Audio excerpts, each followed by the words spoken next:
Представители знака зодиака Рак. Мои дорогие, здравствуйте. Второй прогноз. Как поступить в загаданной ситуации. Давайте узнаем подсказки карт. Конечно, будем реалистами. Любой прогноз не может служить основанием для принятия важных решений. Но вы очень интуитивные люди, и я надеюсь, как раз интуиция или подсказки нашего шестого чувства вместе с метафорическими картами 78 дверей помогут нам увидеть альтернативные варианты развития событий, или мы что-то для себя, глядя на эти метафорические образы, к какому-то решению, может быть, придем. Конечно, не для всех подойдет этот расклад, не потому что не у каждого что-то такое глобально важное стоит на пороге дня, или нужно с чем-то определяться, у кого-то все спокойно, хорошо, и пусть оно так и дальше будет, но определенно есть и те, у которых какая-то пульсирующая точка, когда я должен что-то решить, предпринять. Это может быть как в отношении людей, в отношении работы, в отношении какой-то личной жизни. Вот давайте мы загадаем два варианта. Точнее, вы загадаете, и мы достанем две карты. Будет строиться таким образом наш прогноз, что как будет или будут развиваться события, или что произойдет, если я приму определенные действия, или я поступлю определенным образом, или я скажу «да». И второй вариант, если я скажу «нет», или я поступлю как-то иначе, или каким-то другим вариантом. Вот вы можете поставить точнее на паузу, и когда я разложу карты, и так немножко прислушаться к себе. Но прежде мы достанем карту «Оценка ситуации, как в целом видят карты Таро». Первый вариант, то, что я говорила. Второй вариант. И немного раскроем. Если я поступлю определенным образом по первому варианту, что дальше? Какое продолжение последует? К чему это приведет? И по второму варианту, каково продолжение? Как разрешится, может быть, ситуация? И достанем карту «Совет», все же подведем итог.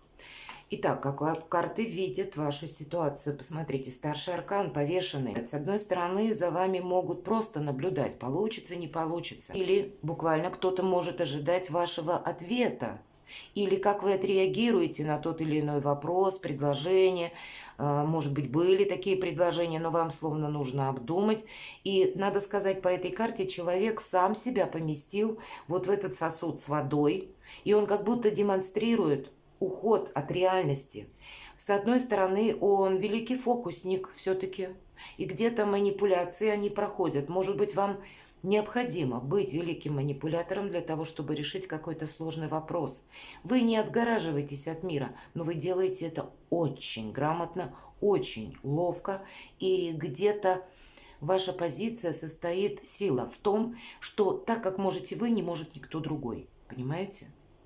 Наверное, с одной стороны, ведь тут человек на себя воздействует, да, что он может не дышать как будто. Он может и быть на виду, и в то же время, словно погружаясь в свой какой-то мир, принимать решения, словно я могу быть в двух одновременно плоскостях или в двух реальностях. То, что внешнее, и вот мои какие-то внутренние задумки, или это как какие-то амбиции у кого-то проиграется, но то, что я пока не склонен объявить. И буквально кто-то может быть в ожидании того предложения, которое вам уже поступило.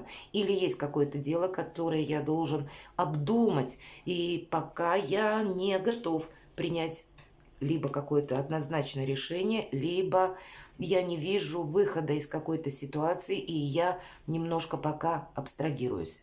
Это старший аркан повешенного, и он у нас еще может говорить о том, что какая-то ситуация объективно встала на паузу, мы не можем что-то осуществить по тем причинам, которые от нас не зависят, и нам придется, может быть, подождать. Все же по старшему аркану проходит вот такое значение, и значит, чего бы вопрос ни касался, убыстрить что-то мы, мои дорогие, не сможем. Давайте посмотрим, как первый вариант проигрывается. Вообще, вот то, что вы задумали по первому варианту, или ваши действия, или какое-то решение – нечего добавить. Десятка пентаклей. Посмотрите, 10 пентаклей – это получение денег, это получение желаемого. И десятка – это у нас сама по себе уже какой-то итог.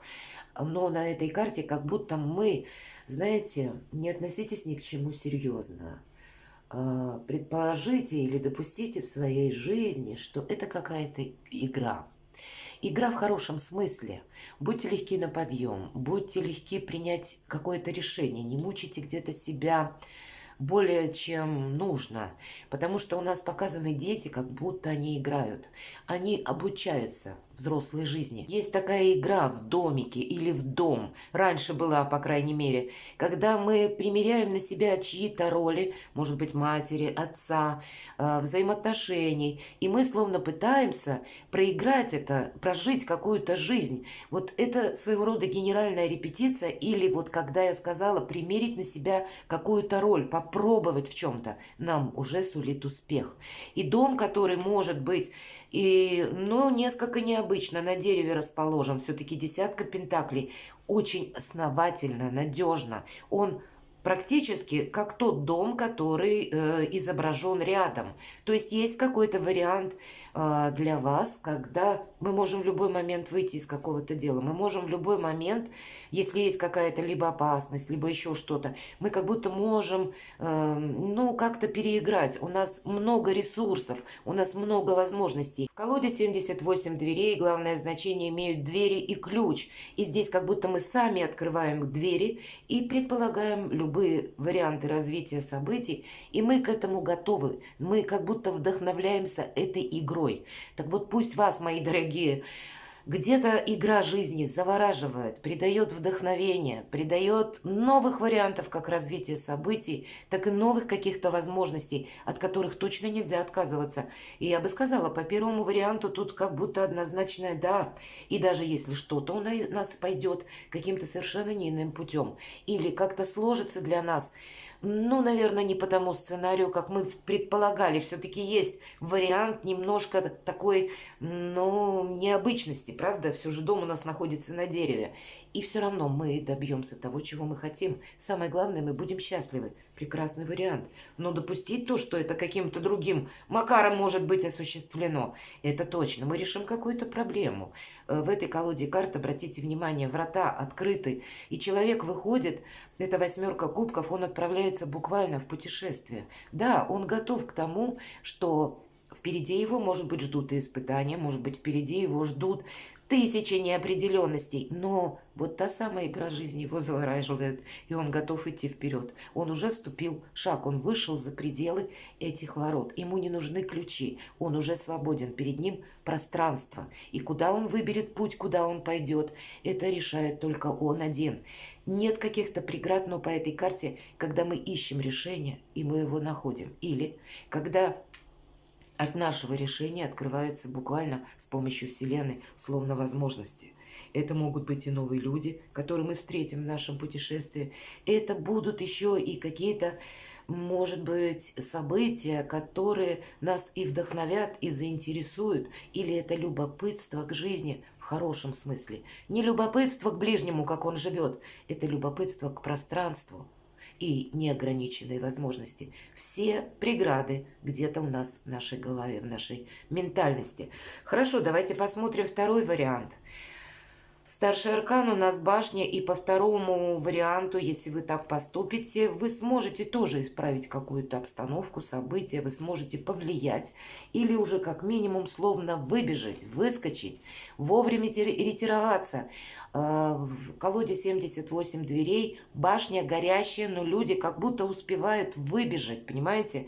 Они успевают спастись, они успевают что-то переделать, переиграть, и поэтому, с одной стороны, это может быть для кого-то из вас, как та ситуация вы загадали, например, или те развития событий, когда мы находимся в какой-то обстановке, на которую мы-то не можем повлиять вообще. Вот, может быть, есть что-то вокруг вас отчасти, вот где-то по этой карте нам тоже ведь говорят, человек себя словно в сосуд, в куб какой-то поместил с водой. Это совершенно, либо обстановка, которая нами может быть контролируема, но не может быть изменена кардинально. Потому что все заключается в том, что мы себя контролируем в той среде или должны контролировать и отслеживать, что же происходит вокруг нас. Мы не должны потерять где-то связь с реальностью в любом случае, как вот в основной карте, так и, собственно, по карте башня, так и, можно сказать, и по десятке пентаклей. Поэтому где-то ваше чувство предвидения и постоянно контролировать процесс, что происходит вокруг, иными словами, держать руку на пульсе для нас важно. И тогда мы где-то для себя сможем либо решить вопрос, либо буквально в последний момент как-то ретироваться. К чему приведет второй вариант? Ну, все же, да, карта башни есть башня, и нам хоть и сказали, что будут какие-то непредвиденные моменты, но мы успеваем спастись. То есть, как бы риск, даже если и есть момент по второму варианту, но мы-то выходим так или иначе сухими из воды, скажем так. Но если мы смотрим на продолжение, семерка жезлов в этой колоде, человек как будто не то задвигает камнем, если мы говорим про двери, вход, может быть, в грот, либо в скалу, то место, где явно что-то он может либо прятать, либо он что-то захочет скрыть. А может быть, человек и пытается открыть. И нам карта говорит в первую очередь, посмотрите, человек изображен в достаточно хорошей физической форме. У нас достаточно будет сил осуществить какой-то проект. Но как он будет развиваться? Нет какой-то определенности. Не то мы закрываем, не то мы открываем. Не то мы будем что-то прятать и сами захотим спрятаться, вот особенно после карты башня. Либо какие-то новые варианты развития событий мы словно можем ожидать. По этой карте нам говорят, что со знаком плюс мы сможем укрыться. Мы сможем укрыться от какой-то буквально, может быть, непогоды внешней, да, я не имею в виду метеослужбу, я имею в виду какую-то турбулентность в обстановке вокруг вас. Мы сможем найти вот то пристанище, которое будет для нас служить каким-то оплотом надежным, да, и мы сможем, опять же, абстрагироваться буквально на какой-то момент, но это где-то какая-то будет пауза. И по семерке жезлов мы как раз, когда в чем-то не участвуем, понимаете, мы здесь больше фокусируемся на себе. Поэтому какой-то режим ожидания или переставления вот этих самых вот дверей, которые, собственно, в наших руках, но от нас зависит, закрыть мы их захотим или открыть. У кого-то может по второму варианту непредвиденно измениться обстановка, если мы будем действовать вторым каким-то методом. И нам на какое-то время после того, как мы увидим, что, ну да, как-то не в ту сторону идет. Или, может быть, находясь в другой какой-то, ведь у кого-то это может быть связано с переездом. Если вы окажетесь в другой какой-то обстановке, то мы как будто спасаемся. И если есть вариант, что нам нужно будет укрытие, то мы его найдем. Вот в этом варианте тут как будто это сработает на 1000%. По крайней мере, в чем вы сильны. Вы так или иначе можете создать либо свой дом, либо то место пристанища, где вам будет надежно, где вам будет уверенно. Про комфорт это первый вариант. Здесь я не могу сказать про комфорт, но то, что исключить какой-то риск по первому и по второму варианту вы определенно сможете. Давайте интересный расклад. Можно трактовать по-разному, как же видят карты. Паш Пентаклей. Есть момент материализма, как будто, да. И человек у нас изображенный на карте, кстати, обратите внимание, он как будто в наряде скомороха, как будто он играет, поэтому какая-то игра, как будто предусмотрена. Раз.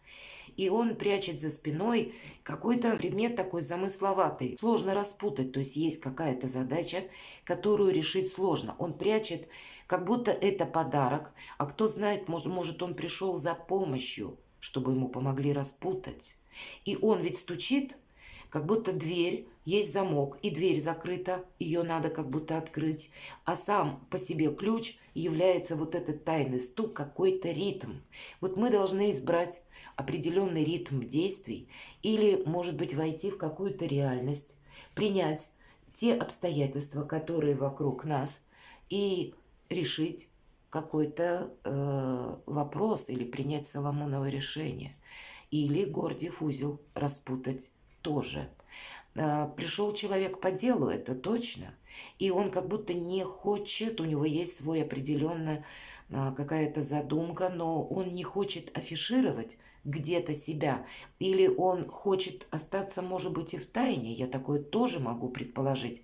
Но есть в этом определенная какая-то основа материальная, потому что у нас идет паш пентаклей. То есть для кого-то из вас какое-то ваше дело должно быть обязательно осуществлено, даже если вы где-то транслируете или надеваете словно на себя какую-то маску. Можно попробовать и вполне вероятно, изменив какой-то жизненный ритм или быть готовым буквально переступить через эти врата. И тогда у нас будут возможности распутать, как и вот этот узел, или решить какую-то сложную задачу. От наших действий, я бы сказала, больше по первому варианту, какая-то обстановка нам не должна навредить, понимаете? Поэтому всяческий риск по этому раскладу все же нужно исключать. По крайней мере, это я так вижу. Но вы ведь могли загадать разные варианты, мои дорогие.